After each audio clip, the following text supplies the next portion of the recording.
Ouais, du rouge. Du rouge? Eh ben pas pour tout le monde. Le Bitcoin, 41 000 $, dépassé. Oh, regardez. Regardez. Bien sûr qu'on allait y aller aux 40 000. Bien sûr. C'était écrit. Ça attirait. Oui. Alors, sacrée montée. Hein. Puis vous avez vu, hein, l'or a battu des records. Voilà. Mais, les indices, le S&P 500 dans le rouge, le Dow Jones dans le rouge, un petit léger, hein, il est remonté, et le Nasdaq, moins 1,28. Donc voilà, bon, c'est pas une bonne journée, hein. Pas une bonne journée, les gars. Hein.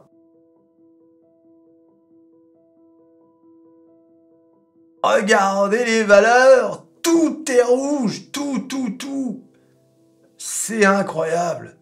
Mais, tout est rouge, tout? Non, pas Stellantis. Stellantis qui est passé au-dessus des 20 €.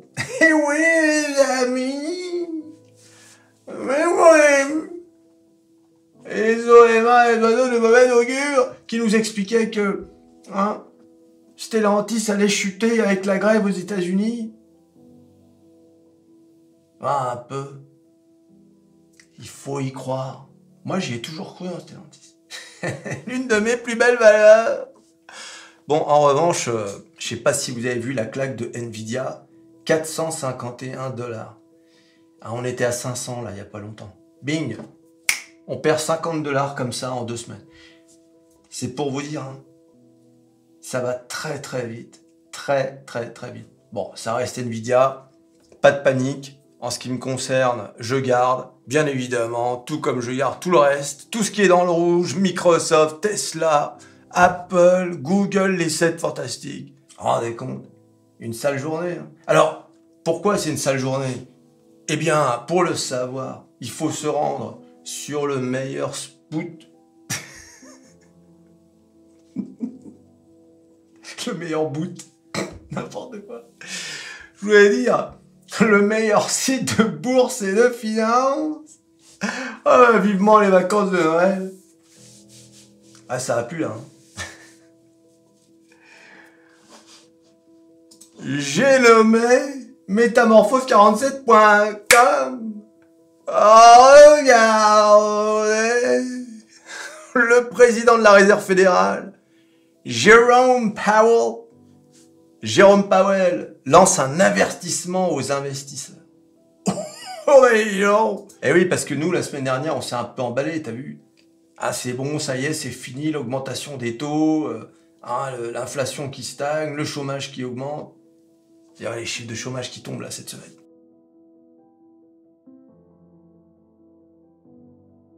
Le président de la Réserve fédérale, Jérôme Powell, a adressé un message d'avertissement aux investisseurs lors de son récent discours au Spelman College d'Atlanta. Malgré les signaux selon lesquels la Fed pourrait avoir fini d'augmenter ses taux, Powell a souligné la nécessité de davantage de preuves du retour de l'inflation à l'objectif de 2%. Et oui, c'est ce fameux objectif. Powell a souligné le caractère prématuré de l'hypothèse d'une fin définitive des hausses de taux et a spéculé sur un éventuel assouplissement politique.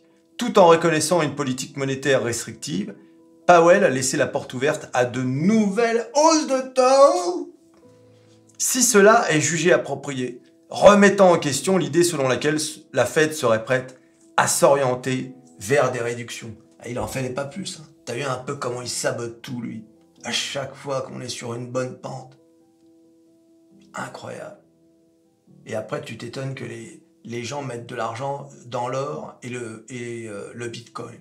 Le Bitcoin coin. Bon, vous lirez l'article en détail, mais vous l'avez compris. C'est bien évidemment le discours de Jérôme qui refroidit le marché. Ah, parce que le marché, lui, il veut...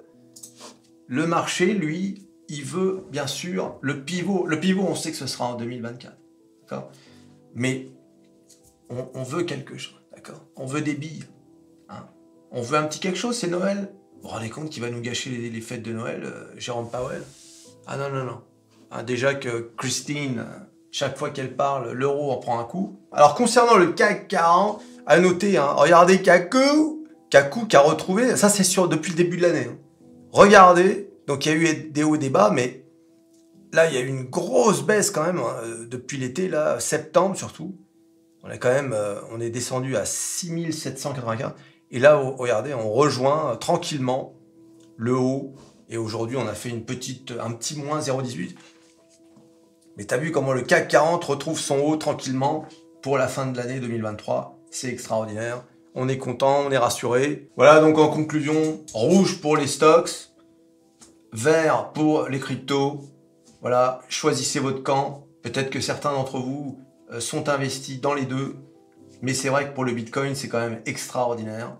Puisque, je vous rappelle, on était à 15 000 $ l'année dernière, il y a un an. 15 000 $. Et aujourd'hui, on est à 41 000.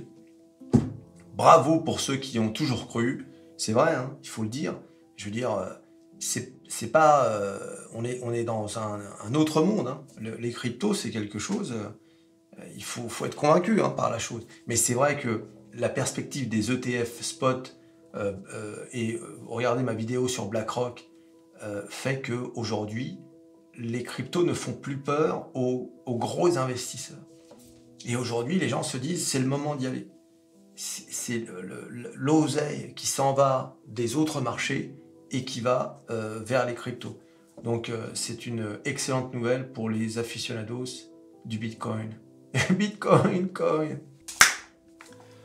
Tu t'abonnes, tu likes, tu partages, tu cliques sur à peu près tout ce qui peut être cliqué. Jérôme, le Bitcoin. Et on se revoit à la prochaine vidéo. Allez, salut.